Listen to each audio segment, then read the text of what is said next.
Now once you're done with your observations, you're going to need to do some graphing. So the first thing to do is just make a simple graph where you're going to chart the absorbance on the y-axis and the time on the x-axis. So this is going to start at 0 seconds and it's going to go up to 120 seconds. So now just as an example, let's think about the pH experiment.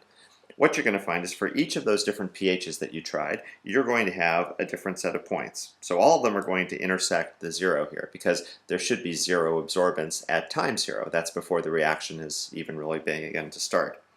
And then what you're going to do is you're going to plot out a line that represents your path. Maybe this is pH 5.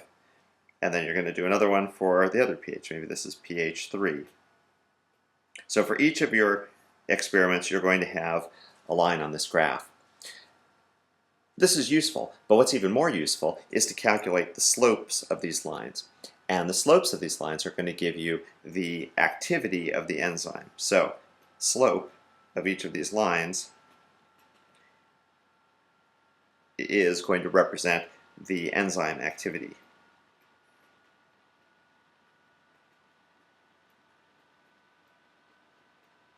And there's details in your lab manual about how you can calculate the slope for each of these and then create a new graph that actually shows how pH affects enzyme activity.